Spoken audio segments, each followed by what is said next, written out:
here. I think it's worth saying this. You ought to consider being a one-issue voter. Now, talk to me.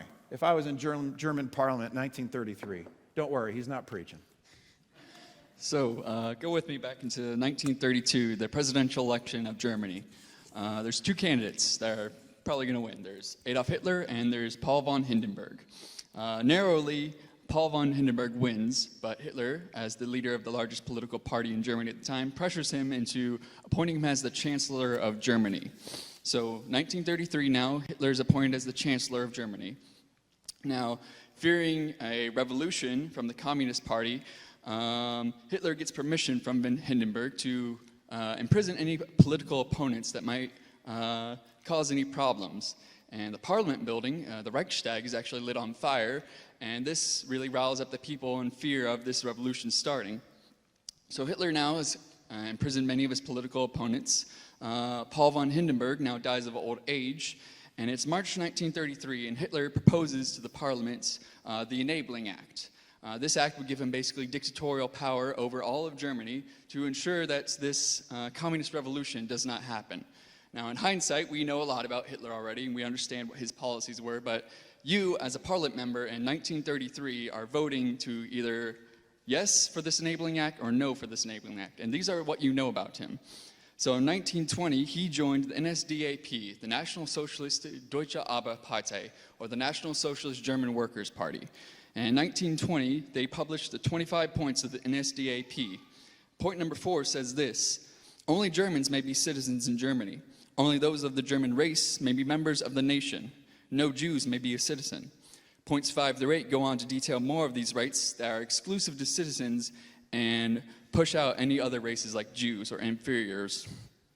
In 1925, Hitler wrote a book called Mein Kampf. Here's a small excerpt from it. Now begins the great and last revolution. In gaining political power, the Jew casts the few cloaks that he still wears. The democratic people's Jew becomes the blood Jew and the tyrant over peoples. In a few years, he tries to exterminate the national intelligence by robbing them of their natural intellectual leadership. And he makes them ripe for slavery and permanent subjugation. The most frightful example of this is the kind offered by Russia, where they killed and starved about 30 million people with positively fanatical savagery and in part amid inhumane tortures in order to give a gang of Jewish journalists and stock exchange bandits dominion over a great people. For a fight it will have to be, since the first objective will not be to build up the idea of the People's Socialist State, but rather to wipe out the Jewish state, which is now in existence. And many more excerpts and examples exist in Hitler's writings up until this time. So for over a decade, Hitler has made it plainly clear what his political aim is for the NSDAP, which we also know now today as the Nazi Party instead. And now as a parliament member in 1933, you are going to vote for whether you approve of this Enabling Act to give him dictatorial power. Thank you. So, if you know that all Mr. Hitler is going to do is kill 6 million Jews, are you a one-issue voter in 1933? You better be.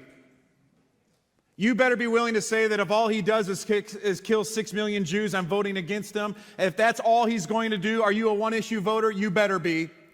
If all you know is he's going to do that one thing, I hope you vote no in 1933 German Parliament.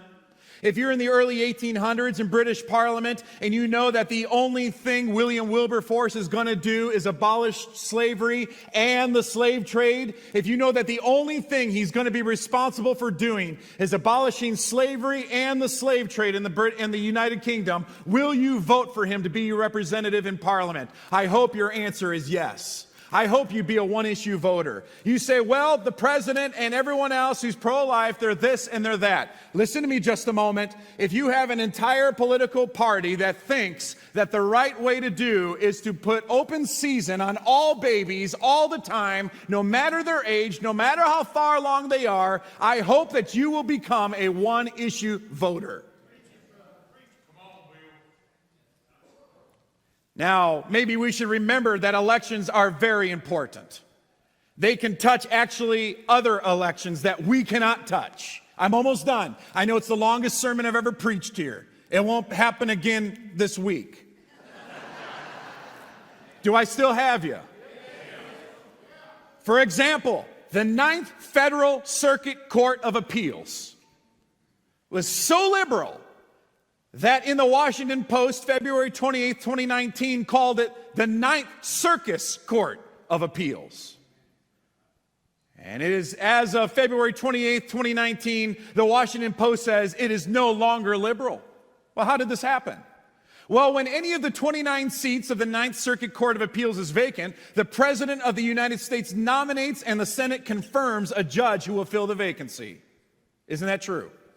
Well, I have sources for this if you think I'm telling lies up here. While during the 16 years of both G.W. Bush and Barack Obama, there were a total of 14 total vacancies filled at an average of less than one per year, there have been 10 vacancies filled during the first 3 years of this current administration, averaging slightly more than 3 per year. You see, elections of all kind matter.